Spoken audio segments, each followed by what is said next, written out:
देखिए, इस वीडियो में मैं आपको टाइम टेबल बनाने का सही तरीका बताऊंगा।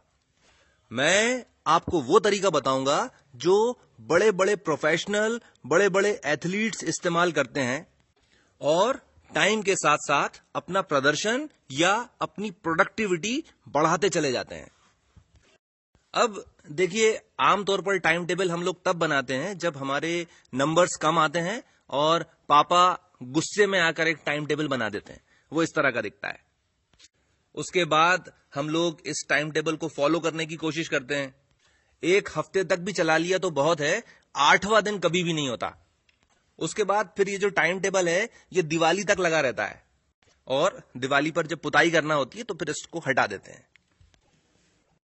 अब सवाल उठता है कि नंबर्स कम आए क्यों? भाई, दो लोग थे, दोनों लोग ही कोचिंग नहीं जा रहे थे। एक बंदा 90% लेकर आ गया और दूसरा फेल हो गया। टीचर ने क्या कम ज्यादा पढ़ाया था? देखिए, सब्जेक्ट कोई सा भी हो, टीचर का इनपुट कुल मिलाकर 10% होता है और स्टूडेंट का इनपुट 90%।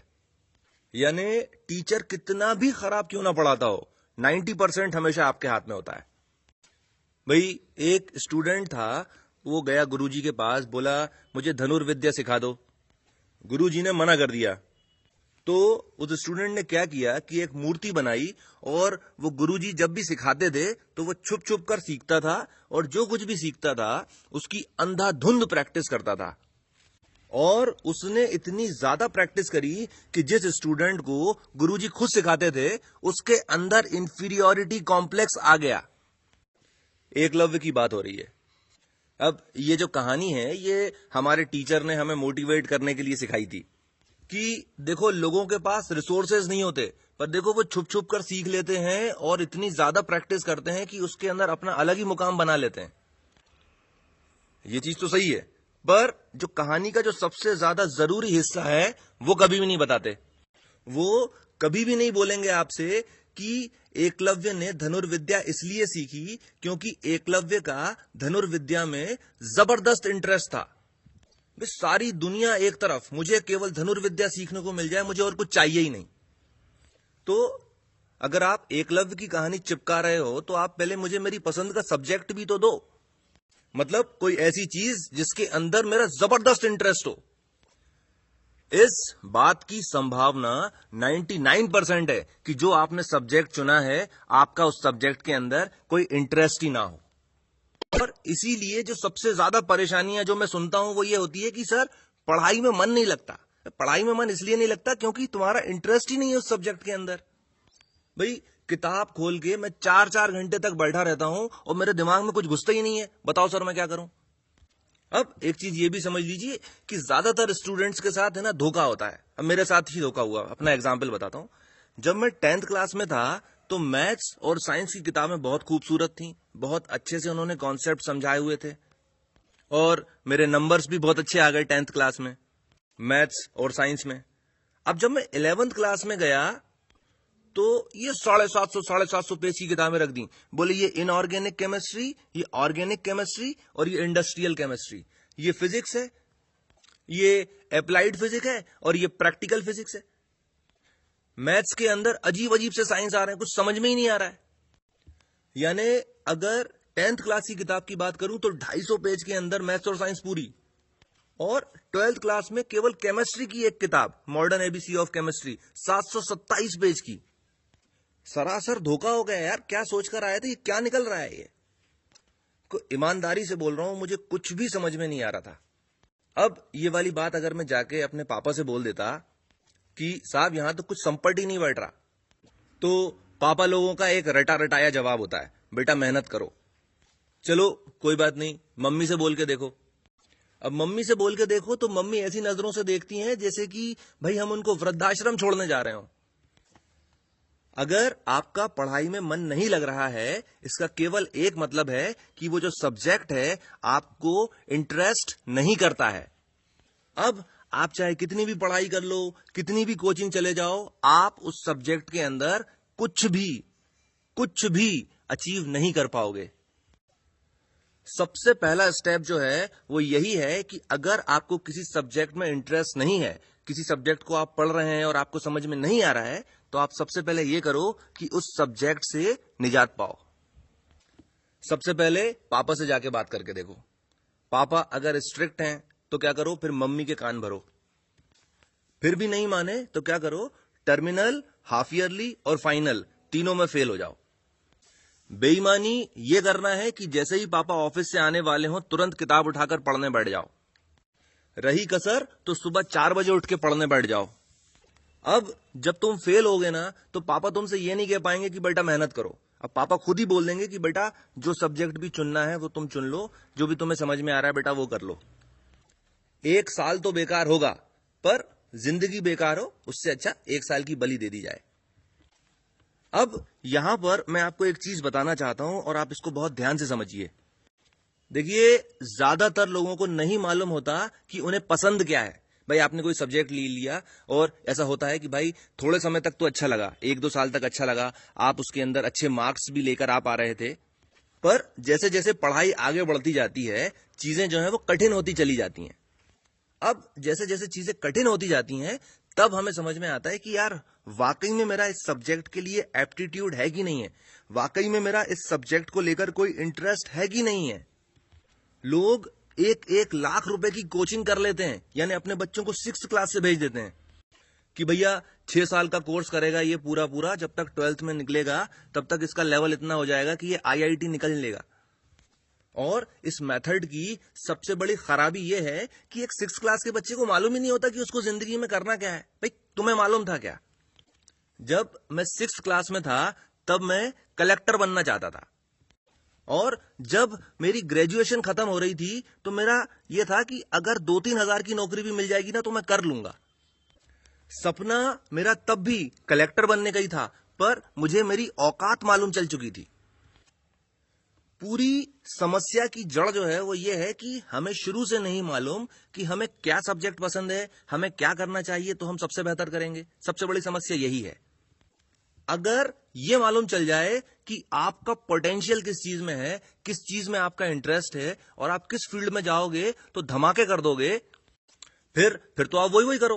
भाई अगर हमें पहले दिन ही मालूम चल जाए कि फाइनल एग्जाम में ये 10 सवाल पूछे जाएंगे तो बाकी का कोर्स कोई क्यों पढ़े, वो तो केवल वही 10 सवाल पढ़े ना। अब ये कैसे मालूम चलेगा कि हमारा एप्टीट्यूड किस चीज में है, हम किस चीज में हमारा पोटेंशियल है और क्या चीज करेंगे तो हम कमाल कर देंगे। आप किसी साइकोलॉजिस्ट, साइकियाट्रिस्ट और करियर काउंसलर की मदद लो। ये चीज भी समझ लीजिए कि जो साइकोलॉजिस्ट होते हैं और साइकियाट्रिस्ट जो होते हैं ये पागलों के डॉक्टर नहीं होते, ये प्रोफेशनल्स होते हैं। इन्होंने मनोविज्ञान पढ़ा होता है, दिमाग की फंक्शनिंग इनको मालूम होती है। 1-1 घंटे के 3 सेशंस और ये आपकी अंतरात्मा आपके सामने खोल के रख देंगे कि बेटा तू ये है। कुल मिला के खर्चा होगा 5,000 रुपए तीनों का, पर आपको एग्जैक्टली मालूम होगा कि आप क्या करोगे तो कमाल कर दोगे। अब सबसे जरूरी सवाल, पुनीत बिसारिया तूने किया था ये? मैंने 6 साल पहले किया था ये। 32 पेज की एक रिपोर्ट दी और उन्होंने मुझे सजेस्ट किया कि मुझे क्या करना चाहिए। 6 प्रोफेशंस बताए जो मैं अगर करूंगा तो उसके अंदर कमाल करूंगा। उनमें से 3 प्रोफेशंस मैंने अपना रखे हैं, वो करता हूं मैं, and by the grace of God I am doing good.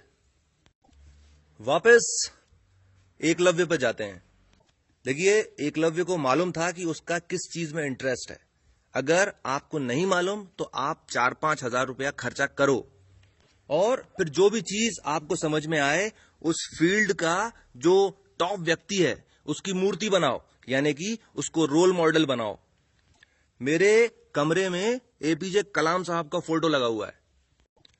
दूसरा स्टेप, छुप छुप के सीखो। APJ कलाम की ऐसा कोई वीडियो है ही नहीं YouTube पर जो मैंने नहीं देखा हो। ऐसा हो नहीं सकता कि वीडियो हो और मैंने नहीं देखा हो। छुप छुप के सीखना इसे कहते हैं। आखिरी चीज, जो कुछ भी सीखा है उसकी अंधाधुंध प्रैक्टिस करो, और मैं जो कुछ भी सीखता हूं उसकी अंधाधुंध प्रैक्टिस करता हूं। अगर तुम्हें अपनी जिंदगी में कुछ अचीव करना है तो तुमको ये 3 स्टेप्स फॉलो करना पड़ेंगे, टाइम टेबल बना के। इस तरीके की कोई काट है ही नहीं। देखिए, पढ़ाई जो है वो इस तरह की चीज है कि एक दिन में कोई अंतर नहीं दिखता, पर 6 महीने, 1 साल, 5 साल, 10 साल, 15 साल, इसके बाद जब रिजल्ट्स दिखते हैं तो आप देखेंगे कि भाई एक आदमी तो IAS ऑफिसर बन गया, दूसरे की बेचारे की 5,000 की नौकरी नहीं लग रही है। और इस चीज को भी समझो कि आज जो बंदा पढ़ाई कर रहा है, जिसका हम मजाक उड़ाते हैं, कल को जब यही बंदा IAS ऑफिसर बन जाएगा या बड़ा आदमी बन जाएगा और जब तुम उसके पास जाओगे तो वो तुम्हें पहचानेगा नहीं, तब भी अपनी गलती मत मानना। तब ये मत कहना कि यार मैं भी ये हो सकता था। उससे कहना, अच्छा आज भाई को नहीं पहचान रहा। दूसरी चीज आप ये भी समझ लीजिए कि टाइम मैनेजमेंट का कॉन्सेप्ट ही गलत है। आप टाइम मैनेज कर ही नहीं सकते हो। भाई पैसे को मैनेज किया जा सकता है कि आपके पास पैसा है, आप उसको खर्च मत करो तो वो वैसा का वैसे ही रहेगा आपके पास। टाइम मैनेज नहीं किया जा सकता, और इसलिए नहीं किया जा सकता कि आप चाहो चाहे नहीं चाहो टाइम खर्च होता चला जाता है 1 सेकंड प्रति सेकंड की दर से। और इसीलिए आप टाइम को मैनेज करने की कोशिश मत करो, आप अपने आप को मैनेज करने की कोशिश करो टाइम के हिसाब से। और खुद को मैनेज करने के लिए आपको टाइम टेबल बनाना पड़ेगा, और टाइम टेबल बनाने का जो सबसे अच्छा तरीका है वो मैं आपको बताऊंगा। देखिए, हर हफ्ते हमारे पास 168 घंटे होते हैं। अब आप एक इस तरह का चार्ट बनाइए, और इस चार्ट के अंदर आप 7 दिन के 24 घंटे का हिसाब लिखेंगे। संडे की रात को रात में 12 बजे से लेकर अगले संडे की रात को 12 बजे तक जितनी भी चीजें आपने करी हैं, जो भी एक्टिविटीज आपने करी हैं, सब कुछ आप इस चार्ट के अंदर एंटर करेंगे। एक हफ्ते के बाद ये चार्ट इस तरह का दिखने लगेगा, और इस चार्ट को देखकर आपको एग्जैक्टली समझ में आ जाएगा कि आप अपना टाइम स्पेंड कर रहे हैं, वेस्ट कर रहे हैं कि इन्वेस्ट कर रहे हैं। अब इस चार्ट में आप टोटल करिए कि आपने कितना समय यूजफुल एक्टिविटीज में लगाया है। जैसा कि आप इस चार्ट में देख सकते हैं कि इस स्टूडेंट ने हफ्ते भर के अंदर कुल मिलाकर 6 घंटे पढ़ाई करी है। ये चीज भी समझिए कि स्कूल, कॉलेज और कोचिंग के अंदर जो पढ़ाया जाता है वो पढ़ाई में नहीं आता, वो केवल एक इनपुट है। उस इनपुट की प्रोसेसिंग तब होती है जब आप पढ़ाई कर रहे होते हो। यानी जो समय आपने स्कूल, कॉलेज और कोचिंग में लगाया है उसको आप पढ़ाई में मत इंक्लूड करो, क्योंकि उतने समय में टीचर बोल रहा था और आप लिख रहे थे, आप अपने दिमाग का इस्तेमाल नहीं कर रहे थे। अब सबसे बड़ी परेशानी की जो चीज है वो ये है कि ये जो स्टूडेंट है जिसका कि आप चार्ट देख रहे हैं, इसके बहुत बुरी तरह से कम नंबर आने वाले हैं। और उससे भी ज्यादा परेशानी की चीज ये है कि ये बच्चे के जब कम नंबर आएंगे तब वो ये सोच रहा होगा कि यार मैं तो रोज 8 घंटे पढ़ता था। देखिए, अगर आपने पिछली स्लाइड को बहुत ध्यान से देखा है तो आपको ये चीज समझ में आ गई होगी कि जो टाइम टेबल आप बनाते हो वो दीवार पर ही क्यों चिपका रह जाता है। भाई, कल तक आप उतनी एक्सरसाइज कर रहे थे, उतना वजन उठा रहे थे जितना कि श्रद्धा कपूर। आज से आप कह रहे हो कि मैं उतनी एक्सरसाइज करूंगा, उतना वजन उठाऊंगा जितना कि अर्नोल्ड श्वार्ज़नेगर। देखिए, हमने सालों साल कड़ी तपस्या करके इस तरह से टाइम बेकार करना सीखा है, और इतनी मेहनत से सीखा हुआ एक दिन में नहीं बदला जा सकता। और इसको बदलने का केवल एक तरीका है, जो है 1 स्टेप एट अ टाइम, एक बार में एक कदम। अगर आपने पिछले हफ्ते कुल मिलाकर 6 घंटे पढ़ा था, तो इस हफ्ते आप कुल मिलाकर 8 घंटा पढ़ने की कोशिश करो। हालांकि ये चीज भी सही है कि अगले हफ्ते ही आप कुल मिलाकर 12 घंटे पढ़ सकते हो, पर आप वैसा मत करना, क्योंकि अगर आप ऐसा करोगे तो आप इस एक्सरसाइज को भी अधिकतम 4 हफ्ते तक करोगे, 5वां हफ्ता फिर कभी भी नहीं होगा। ये जो स्टडी आवर्स हैं, पढ़ाई के घंटे, आप इन्हें हर हफ्ते 2-3 घंटे कर ही बढ़ाएं। और अगर आप इस तरह से हर हफ्ते 2-3 घंटे आप बढ़ाते जाओगे तो अपने आप ही आपके अंदर पढ़ाई की इच्छा, पढ़ाई की भावना डेवलप होती चली जाएगी। जो कि इस पूरी एक्सरसाइज को करने का अल्टीमेट ऑब्जेक्टिव है। अब देखिए, इस चीज को भी समझ लीजिए कि जब आप हर हफ्ते अपनी पढ़ाई 2-3 घंटे की बढ़ाते चले जा रहे हैं तो इसको कहां तक लेके जाना है। अगर आप स्कूल या कॉलेज में पढ़ते हैं तो आपको अधिकतम लेके जाना है 28 घंटे प्रति हफ्ते, 28 आवर्स पर वीक। अगर आप रोज 4 घंटे पढ़ते हो तो स्कूल और कॉलेज के जितने भी एग्जाम हैं सभी फोड़ दोगे और इतनी ही पढ़ाई में तुम मेरिट में भी आ जाओगे। और अगर आप किसी कॉम्पिटिटिव एग्जाम की तैयारी कर रहे हो तो आपको लेके जाना है इसको 42 घंटे प्रति हफ्ते तक। देखिए, पूरा टाइम टेबल जब हम बना रहे हैं तो हमने एक बार भी इस चीज को डिफाइन नहीं किया कि इस सब्जेक्ट को इतने बजे से इतने बजे तक पढ़ूंगा या कि फिर इस काम को इतने बजे से इतने बजे तक करूंगा। हम केवल और केवल ये डिफाइन कर रहे हैं कि इस हफ्ते में इस एक्टिविटी को हमें इतनी देर करना है और हमें जब भी टाइम मिल रहा है उस एक्टिविटी को या उस पढ़ाई को हम 1 घंटे कर रहे हैं। अगर हमें कहीं पर दिख रहा है कि यार अभी तो हमारे पास आधा घंटा ही है तो हम क्या कर रहे हैं, वहां पर एक पोमोडोरो लगा रहे हैं। एक पोमोडोरो यानी 25 मिनट की एक्टिविटी प्लस 5 मिनट का ब्रेक।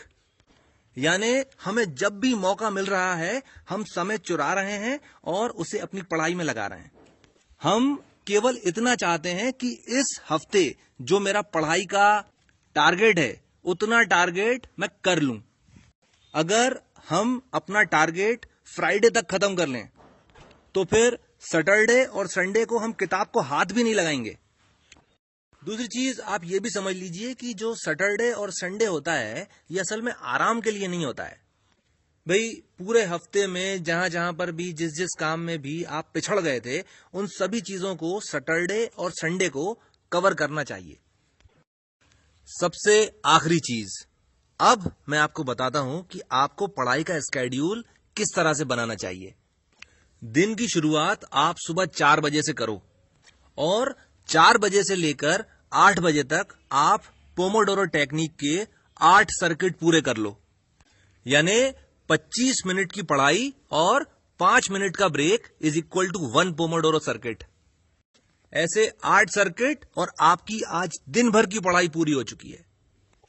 अब अगर आप स्कूल या कॉलेज के स्टूडेंट हो तो आप जब कॉलेज से वापस आओ तो आप होमवर्क कर लो, यानी मेहनत मजदूरी के जो भी काम है पढ़ाई लिखाई से रिलेटेड वो कर लो आप। और अगर आप किसी कॉम्पिटिटिव एग्जाम की तैयारी कर रहे हो तो कोचिंग से वापस आने के बाद आप एक सेट लगा लो। अब शाम के समय आप बजाय इसके कि टीवी देखो, आप यूट्यूब पर 2-3 वीडियोस देख लो अपने सब्जेक्ट से रिलेटेड। कभी भी बहुत ज्यादा पढ़ाई करने की कोशिश नहीं करना चाहिए। कुछ लोग सोचते हैं कि 4 घंटे पढ़कर 60% आ जाते हैं तो और ज्यादा पढ़ते तो और ज्यादा परसेंट आ गए होते। पर यार देखो, ये कोई टाइम एंड वर्क का फॉर्मूला नहीं है कि 4 घंटे पढ़कर 60% आते हैं तो 8 घंटे पढ़ोगे तो क्या 120% आ जाएंगे क्या। भाई, आपके दिमाग की एक कैपेसिटी है और ये जो कैपेसिटी है ये धीरे धीरे ही बढ़ेगी। आप केवल और केवल अपने चार्ट के ऊपर मेहनत करिए। आप केवल ये कोशिश करिए कि आप अधिक से अधिक समय प्रोडक्टिवली यूटिलाइज कर पाएं। और दूसरी चीज जो बहुत ही ज्यादा जरूरी है, आप अपनी जिंदगी में चाहे कितने भी ऊंचे मुकाम पर क्यों ना पहुंच जाएं, ये जो चार्ट की जो नौटंकी जो अपन कर रहे हैं ना, इसको कभी भी मत छोड़ना। दुनिया में जितनी भी जो सबसे बड़ी कंपनीज हैं उनके जो सीईओ हैं और ऐसे लोग जो बहुत खरबपति लोग हैं, अरब खरबपति हैं, जो वो अपनी जिंदगी को टाइम टेबल के हिसाब से चलाते हैं और इसी टाइम टेबल के हिसाब से चलाते हैं जो तरीका मैंने आपको सिखाया है। ठीक है, इसके साथ मैं अपनी बात खत्म करता हूं। इस चैनल को सब्सक्राइब कर लीजिए और मुझे 8962512015 पर व्हाट्सएप पर हाई लिखकर भेजिए और मैं आपको अपनी ब्रॉडकास्ट लिस्ट में शामिल कर लूंगा। आपने मुझे इतना समय दिया, थैंक यू वेरी मच।